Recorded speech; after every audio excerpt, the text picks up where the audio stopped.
And if someone around you has their hand raised, could you just take a moment and welcome them to our professional community? And welcome them to the conference, and welcome them here at the office. Thank you very much. I know that some of my graduate students who are here, this is their first conference, and they're actually presenting for the first time later today and also tomorrow. So please support them and let them know how much we appreciate their joining our professional community here in the Asian region. Some of us who have been teaching a few more years in this field have seen a number of changes happen within our profession. And that's what I'd like to talk a little bit about today. Clearly, globalization is one of the major changes that affect not only English language teaching, but economics, business, diplomacy. But of course, it has a significant impact on how we as educators work with our students. There's very little focus on monolingualism, countries that are only focusing on one language. Many countries, all countries, are focusing on multiple languages, and not only English as a second language, Chinese is increasingly important. And here we go, all right. And in many cases, within borders of different countries, if you're in Cambodia, you go towards Vietnam, both languages will be spoken there, because multiple languages are important for business and commerce, education, as the ambassador mentioned this morning. And the number of English language learners is increasing and decreasing in age as more and more countries are implementing educational programs in primary level, lower secondary, primary level. And English language continues to be a source of economic opportunity for many of our learners. So by providing them quality educational experiences, we are in fact hoping to empower them in the future so that they can join the private sector where English is valued, not as just necessarily a test score, but as the ability to function and use the language effectively. And in many cases, in countries that have a more advanced English language programs, so for example in Singapore, the fluency in English is not really seen as an advantage so much anymore, but as simply as a basic skill, like the ability to use a computer, the ability to use English professionally is seen as a given or an expectation. So there's less of a competitive advantage, but a more penalty if one doesn't actually use English proficiently in business. Increasingly, because the number of countries that are introducing English language education at the primary level, the age of proficient English learners will potentially decrease in the future. David Bradell, through the British Council, has done some amazing work and has written 2 publications that are available online that discuss this process, that if it takes about 8 years for language education for a student to become proficient, if you lower the age when that 8 years begins, you actually lower the age when, hopefully, in an ideal situation, students are able to gain that proficiency. So the makeup of our students is changing, and this is much in response to this idea of plurilingualism, that not just one language, one national language is sufficient, but not only maybe even one second language, but multiple languages depending on the context in which our students are going to be working in the future. And of course, again, as the ambassador mentioned this morning, it's extremely important for businesses. And businesses that do not have policies in effect that support their employees as they are moving ahead and becoming more multinational, there are significant profits to be lost and penalties to be experienced for companies that are too narrowly focused on one national area or one particular cultural background. A number of executives were some of the largest companies in the United States. The big companies on the New York Stock Exchange were interviewed and asked about language issues and also cultural understanding issues. And the responses here, there's some of the statistics of their responses on the screen there. And many of the executives realize that without adequate language skill and also a deeper cultural understanding, the frequency of misunderstandings or lack of communication or lack of collaboration significantly increases. In a case of international business, that results in a decrease in profit or a lack of efficiency or productivity. And all of those are very important for the successful running of a business. You'll also notice on the second to last statistic, it's not only about non-native speakers learning English, but it's also about, in this case, Americans or expatriates who are going abroad also need to learn functional ability to communicate in local language. So it's not about one language. It's not about everyone learning one language. It's about many people learning multiple languages in different contexts. And of course, English is a strong language and a very useful language, but other languages are important as well. The minister and the other ambassador this morning also pointed to, particularly regionally, the importance of international integration with ASEAN 2015. And English has been identified as an administrative language of the ASEAN, also an important international language, and across borders, the countries in the ASEAN, but also to support ASEAN languages as well. So again, we have this focus on multiple languages, not necessarily only one language is better than another, that multiple languages are necessary in the context of increased internationalization and globalization. There are a couple of quotes here on the screen. Some have suggested that, well, maybe true integration will not actually occur in 2015. There's a lot of work that needs to be done before 2015. But in reality, even though it may not happen completely in 2015, integration is coming. And globalization is coming, and internationalization will affect the ASEAN region. And in order for countries to maintain their competitiveness, and for our learners to maintain their competitiveness, it's very important for them to have language skills, and in addition to other academic skills and other workplace skills. So English language skills is one skill in a basket of skills that our students need to make sure that they have in order for them to be competitive in the future. No longer will a Thai graduate from the university in Bangkok only be competing against other Thai graduates in Bangkok, maybe in time, for a manager's position, but that Thai graduate is going to be competing against Vietnamese graduates and Cambodian graduates, all speaking in English. So the competitive nature of business and the competitive nature of the reality our students will face when they leave our classrooms and go into the world of work is changing in very important ways. So what does that mean for us as language teachers? Well, is English enough? I don't think so anymore. English is important, but oftentimes English language teachers are saddled with not only teaching English, but also teaching other academic skills and other workplace skills in order to successfully prepare our students. So what qualities are necessary for a successful student? How do we need to prepare our students so that they will be successful once they enter the workforce? What does it mean to become a global citizen? And as the conference theme states, how do we empower our students? Right?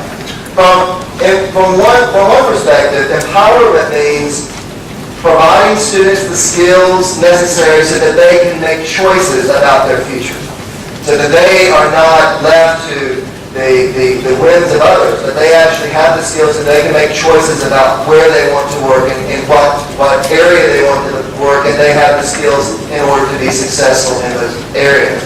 And for us, as language teachers, how do we bring that into the classroom? Some of the points that I'd like to talk about today are the skills that are necessary. We all live in a context where English language exams are important. So we can all accept that.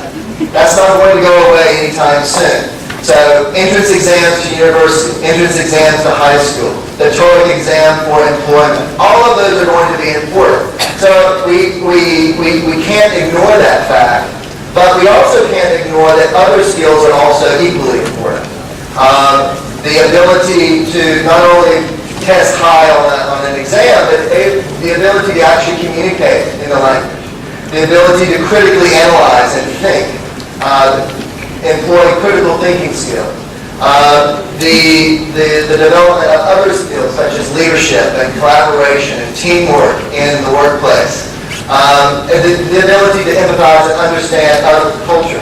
So all of these are aspects that I would like to talk about a little bit as far as how language educators need to meet the challenges of globalization in the future. And what I'd like to do is I'd like to talk to you about a few programs in the region that address these issues in different ways. The first two programs, the LMI Educational Pillar English program and also the international program at my university, focuses on specific skills that are necessary for specific purposes of professionals and students. Not just general English, but very targeted, specific skills that are clearly related to the real-life workplace of the participants in these programs and also our graduates. Another program is the program for regional educational exchanges for mutual understanding, which is supported by the Ministry of Education in Japan. And this focuses on intercultural communication, intercultural understanding. The last is the Global Citizenship program, which is available at my university, that focuses on integrated learning skills and global issues. So the first that I'd like to talk about is the Lower Mekong Initiative. And this is a direct relationship to ASEAN 2015. And these are programs that are focused in the fields of health, environment, and infrastructure, and have been very successful in the past, so that there is in the planning stage a second phase of the LMI programs that will be broadened and expanded for other countries in the ASEAN. But the key here is that these programs specifically target the skills necessary for these professionals to work more effectively as ASEAN integrates more closely. And some of those skills are attending regional meetings, being able to express their opinion, being able to write reports, being able to read and produce documentation so that they can more effectively collaborate with their colleagues across international borders. And again, the focus here is on specific English for specific purposes. And again, this has been a very successful program and will be expanded in the future. Another program is the international program at my particular university in Tokyo, Japan. And in this case, the faculty members and the economics department were not very pleased with the progress of some of their students, and they actually, instead of looking at only within themselves, within their own faculty, and within their students, they actually went out to prospective employers and asked those employers, you tell us, what type of qualities are you looking for in a graduate? What type of test scores are you looking for? What type of skills do you want our graduates to have in order to be successful for those particular companies? And what they came up with, of course, because it's an economics department, there was emphasis on content. Students needed to understand economic issues, not macroeconomics, microeconomics. But also, again, English language was important. And again, not only just test scores, but also the ability to function in English. So that was very important. Study skills, critical thinking skills, and also international experience. So what the faculty members in this department did was they took that graduate profile, the target of what they wanted their students to be like when they graduated, and then they scaffold all of those skills all the way back for 4 years, and that's the beginning point. And what has happened in that case over the course of about 8 to 10 years is at the beginning, the economic students were not able to be employed in any of those major companies on the Tokyo Stock Exchange. In addition, none of the economic students were ever able to go abroad on international study abroad programs because they were competing against English literature students and English major students whose English was much, much better. 8 years later, the percentage of successful graduates who have actually achieved employment in these major companies has significantly increased. And also now, the international program students are dominating all of the international study abroad programs. Now the English literature students are worried about trying to get into those study abroad programs. So again, it's very targeted, very focused curriculum development has been very successful for that program, so much so that other programs at my university have also developed similar curriculum. One important part of that program is critical thinking skills. The ability to critically analyze and make rational decisions and support those decisions with specific examples, specific reasons. And in this case, we're talking about the critical thinking skills based on Bloom's taxonomy, which I know many of you are very familiar with. And we're also talking about oftentimes I look at curriculum, and critical thinking skills or the ability to argue or to support ideas is often saved for only advanced level English language students. And I think that's a mistake. I think when students come into my writing class, if they're beginning students, I don't ask them to write a reference research paper. You scaffold that skill back. You scaffold that writing skill back so that you start with sentence structure, then paragraph structure, then simple essays, more advanced essays, and then finally more of an academic research paper. And I think critical thinking skills is exactly the same type of skill. It shouldn't be saved only for those advanced level learners, but it should be put into lower level classes with content appropriate, level appropriate information, and also linguistically appropriate level information.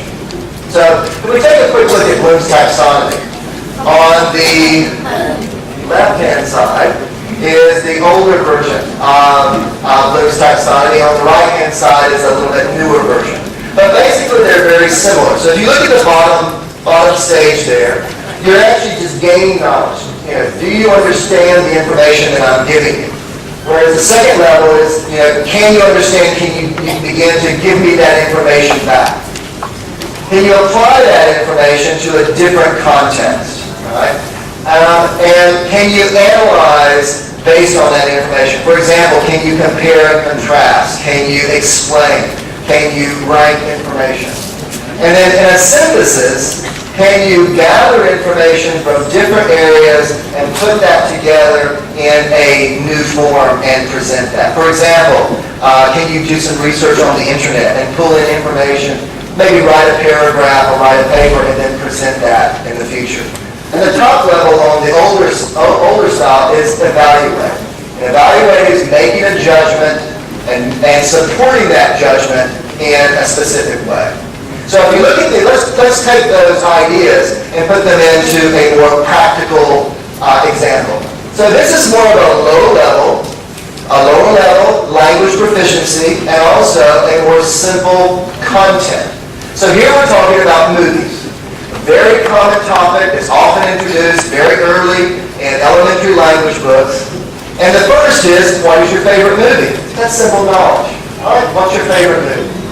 The second is, can you summarize that movie for me? Can you explain that movie for me? Again, a little bit more complex task, a little bit higher level of critical thinking, a little bit more challenging, but still content level appropriate and proficiency level appropriate.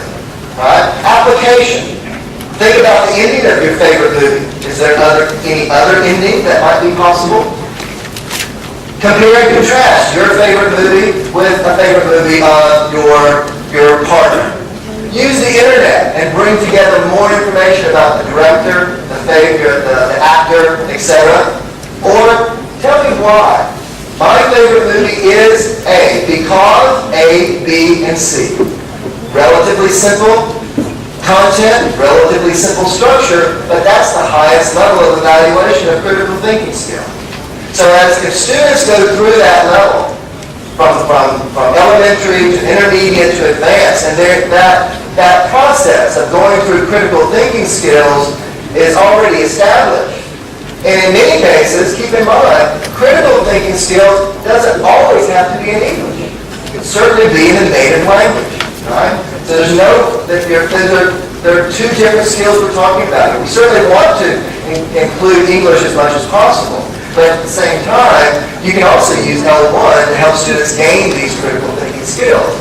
So once they get to this point, if they're at the elementary level, at the intermediate level, they're used to these types of discussions and expressing their ideas, then by the time they get to the advanced level, well, maybe we can go to something more complex, such as the concept of supply and demand in economics, and explain how it operates. Considering the recent oil shortage, explain how the price of oil may change. Compare and contrast the effects of the current oil shortage with one in the past. What are the recent developments in the Middle East? How is that going to affect oil prices in the future? Students are going to have to go to the internet, have to research and bring back that information, synthesize that information. And what do you think the most effective mechanism is to control oil prices and support your answer? That's a very high level language and proficiency. But again, if we start early, so that, what is your favorite ice cream because? What is your favorite movie because? What is the most effective mechanism? The critical thinking skills can be developed over time and not just saved for our more advanced level students. At the same time, what other skills are important? And some of the ones that I mentioned earlier are collaboration. And David Anderson often includes these in his presentations because he sees the importance of this in his work in working with professionals across the ASEAN region. So collaboration requires teamwork. It requires leadership and it requires responsibility. So how do we bring that into our classroom? Well, task-based learning and problem-based learning is very useful in allowing students the ability to interact with each other and to manage their own interactions and own communication through group work to complete a specific task or multiple tasks in order to complete a particular project with some type of culminating activity such as a poster presentation, a research paper, where students work collaboratively. And in this context, the teachers need to take a step back. The teachers need to give up their leadership role and become more of a facilitator. Allow the students to experience that collaborative teamwork effort and make mistakes and deal with those mistakes and overcome those challenges working with others so that once they graduate and go on to more professional endeavors, they've had those experiences in our classes and they have skills that are necessary for them to be successful in the future. Another example that is often talked about when we talk about internationalization and globalization is international cultural competence and intercultural communicative competence. And what does that mean? That means the ability to function and work within a different culture. Of course, language is important, but also pragmatics, behaviors, how you interact with others is increasingly important. You have to be flexible. You have to adapt to other cultures. I'm an American, and I live in Japan, and I've lived in Japan for many, many years. I can't always act like an American in Japan. They would kick me out of the country or not let me back in at the border. In the same way, when I was in Thailand, there are certain things that I couldn't do. That I would cross my legs. I had to be very careful with the bottom of my foot, where it was pointing in a particular way, how I interact with others. All very important beyond just language. So it's important for us to bring these aspects into our classroom. The program that I'd like to talk about briefly that illustrates this is the program for regional educational exchanges for mutual understanding. This is a program that prepares teachers, Japanese English teachers at the secondary level, who will actually go abroad and teach Japanese in English classrooms in the United States and other English-dominant countries. One more time. These are Japanese teachers in Japan at senior and junior high levels that are English teachers. And they will need to go to countries like the United States, Australia, the UK, and teach Japanese. So this is a whole different cultural experience for them. Not only are they living in a different culture, but they're also teaching in a different culture. Their students, their new students in these other countries are expecting quite different experiences than their students at home in Japan. So part of our job is to prepare them for this. And these teachers also have to introduce Japanese culture. So if you think of Japanese culture, for example, you might think of a kimono, which is a symbol of Japanese culture, or the chopsticks, hashi, or bowing. But those are only outward examples of culture. Why is a kimono an example of Japanese culture? Kimono is silk, but many of you here today are also wearing silk. Many Thais also wear silk, but it's different. Why is that the case? Right? So culture is not just what we see on the outside, but it's a much deeper understanding of the relationship of beliefs and behaviors and what you can see outside in the culture. So when we talk about culture, we have this. I often use this particular definition. So culture is the way of life in society consisting of prescribed ways of behaving or norms of conduct, beliefs, values, and skills, along with this behavioral patterns and uniformities based on these categories, as well as what we call non-material cultural plus, one more breath, and an extension of the term, the artifacts created by these skills and values, which we call material culture. Okay, so as a teacher, what do we do with this? All right, it's basically culture is everything. Well, if you're an experienced teacher, you know we can't teach everything. So what can we do? Well, one of the things that we can do is we can pull out 4 key components from that large definition. And one is beliefs. What are the beliefs and the values that are the basis for our cultural activities? That leads to a greater understanding. The second is the behaviors. What do you do? What do people in a particular culture do? Artifacts. What are the things that you can see, the things that you can touch? And also, what are the institutions that support these different cultural beliefs? Yesterday, at the beginning of one of the forums, I was having a discussion with a colleague from Korea and also another colleague from Australia. And we started talking a little bit about the simple task of exchanging business cards. And my colleague from Australia, we were explaining that in Japan, when you exchange this business card, you must hold it appropriately. You must hold it with 2 hands. How you bow, how far you bow is very important.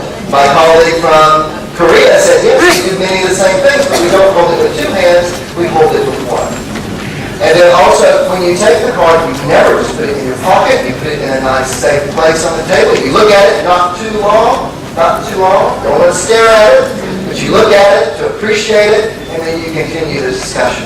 So there's a whole basket of behaviors that go along with this simple artifact that we're all very familiar with. It's important, and notice, none of that had to do with language, right? It's all the other behaviors and cultural understanding that's necessary in order to have a successful communication. And my colleagues and I will be doing a short little presentation on this tomorrow, so if you'd like to know a little bit more, we'll have a little bit of time to talk about it in our presentation.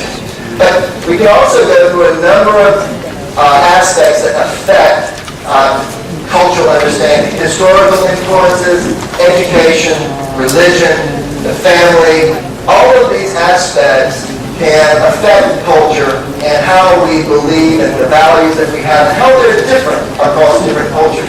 If we want to be effective communicators, we need to have a better understanding of the culture, not only of the people that we are communicating with, but our own culture as well, so that we understand why we do the things that we do and why they do the things that they do.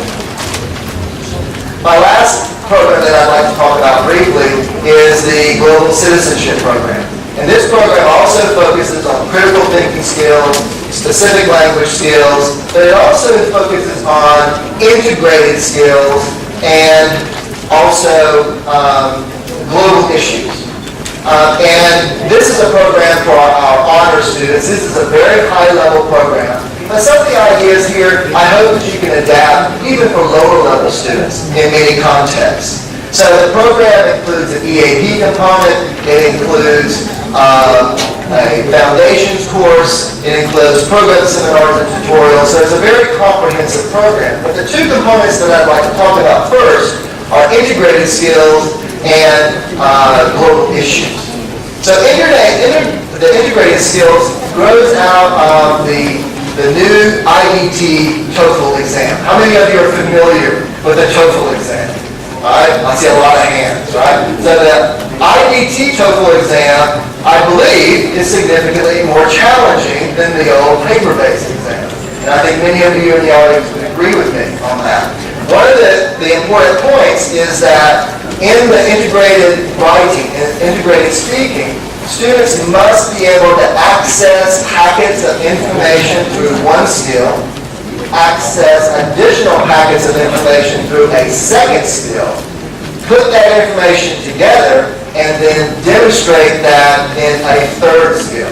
It's a much, much more challenging task for our students, but at the same time, it's a much more natural way to gather information. If you're a student in a classroom, what do? You do homework, I hope. You do homework before the class. You read, you take notes, gather your information through reading. You come to class and you listen to enlightening lectures from your professors. So you're listening to information, gathering more information. And in an exam, you have to put that information together and provide that information back, typically in written form. That's integrated skills. Let me give you an example. Somewhere in the audience today is a colleague of mine, Alex Churnside. He often uses this example, and I think it's the best example to talk about integrated skills. Many of you know the Dead Sea. How many of you know the Dead Sea? It's an area in the Middle East. Right? If you look at the Dead Sea, it's a very hot climate. It's very inhospitable. It's very difficult. Not many living trees or fish or anything there. It's also very salty, right? So in some ways it's very beautiful, but it's not a very nice place to live for animals, right? So therefore it's called the Dead Sea. So let's say, for example, we get some information through a reading activity that the Dead Sea is not really dead. There are not a lot of fish, there are not a lot of trees, but there are small microorganisms that can still live in the Dead Sea. Therefore, the Dead Sea is not really dead. And then let's give some more information to students through listening activities. If you look at geographically, the definition of a sea does not match the Dead Sea. In reality, geographically, based on the definition, the Dead Sea is a lake, not a sea. So the question then becomes, why is the name the Dead Sea actually a mistake for this particular body of water? And then students may need to answer that either in a written paragraph or by speaking. But in order for them to be successful answering that specific question, they must understand information gathered from the reading.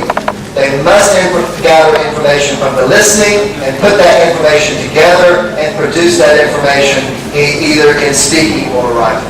That's integrated skill. In the course that I teach with the global citizenship, we also talk about more global issues. And one of the issues that we talk about are the Millennium Development Goals. And the first task is that for students to actually read a journal article about global Millennium Development Goals. And again, these are very high-level students, and it takes quite a while for us to work through that journal article so they have a clear understanding and background, and they have an understanding of Millennium Development Goals. The next, we have a listening exercise on National Public Radio in the United States, where there is a consultant who's talking about implementing the Millennium Development Goals and how that is very challenging. And also, in some ways, this consultant, Mr. Adams, is actually asking, looking ahead to President Obama's speech at the United Nations related to the Millennium Development Goals and hoping that the United States may change some of its international policy related to development. So we have expectations and expectations on the part of Mr. Adams based on Millennium Development Goals, based on the background information. And then we have students actually listen and read the transcript of Obama's presentation. And then the culminating, to bring all that information together is, was Adams satisfied with the speech made by President Obama? In order to answer that question, they must understand information through the reading, they must understand information through one listening, they must understand information through a second listening, and pull all of that information together in one culminating event, either through speaking or through writing. This is a very challenging task, and it takes us a number of class sessions, a number of homework assignments to scaffold this and work through this more effectively. But again, this is the reality of what happens in business, in academics, in English language, in English medium instruction. So these are the skills that we need to provide our students. It's important to develop these activities, and oftentimes if the activities are not already in a textbook that you're using, if you have a reading activity already in the textbook, you can add a listening activity and add a question. If you have a listening activity in the textbook, you can add a reading activity and add a question. So you can develop these activities through supplementary materials, and I'm sure also many of the publishers at the back of the room will be happy to show you books that already do that for you, that would be available on the market today. So if we look at all of the information that I've been talking about this morning, that English language teachers have a tremendous amount of responsibility. The ambassador said this morning, you are shaping the future of your country, and we're all shaping the future of whatever country in which we are living. And when I was doing this presentation, it was like, well, what is the ideal teacher? Who is the model teacher that I would want to leave with your impression with? And the teacher that I came up with was a teacher that I happened to meet in the late 1990s. And I was living in Thailand at the time, and we had the opportunity to work with teachers who were beginning to teach English at the primary level. And we worked with trainers who eventually trained other teachers. And part of that process, we were actually able to go and observe teachers in different classrooms. And I always remember this one teacher, who was a teacher in Samut Prakan, which is in central Thailand. And we went to the school, and the school was a very basic, very clean, very neat, tidy school. It was very basic. A wooden structure, no glass in the windows, shutters only. And we went in, and there was about a third grade class. And there were about 20, 25 students in that classroom. And there weren't enough desks for all the children. There weren't enough chairs for all the children. There weren't enough books for all the children. So as I observed that class, I observed this teacher who taught about a 45-minute class, 100% in English. The students were all speaking English. Basic level, but they were all speaking in English. The students were engaged. They were having a good time. They were smiling. They were eager to participate. And I was so impressed with this teacher. And I was so impressed that she had learned so much from this training program that she had gone through. So when I had the opportunity in the observation to go back and speak to her and say, I went up to her and I said, I really enjoyed your class. I was so impressed with the students and how they were engaged, and I was just very happy with what happened in your classroom. And she looked at me, and she had quite a blank stare on her face, and she looked over to her interpreter and said she had no idea what I was saying.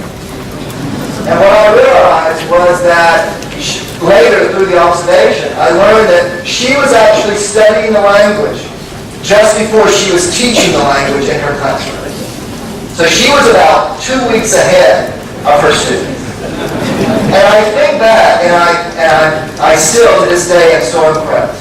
When I look back and I see, what this teacher was able to accomplish. And I sometimes in my comfortable air-conditioned office on the 7th floor of a very nice building in Tokyo, and I sit at my computer and I'm like, oh, I don't have the right resources. I don't have enough time. I always think back to this teacher, and this is my model teacher. This is my ideal teacher. This is my inspiration. You are my model teacher. You are my inspiration. What you accomplish here in your context is what inspires me. So thank you very much.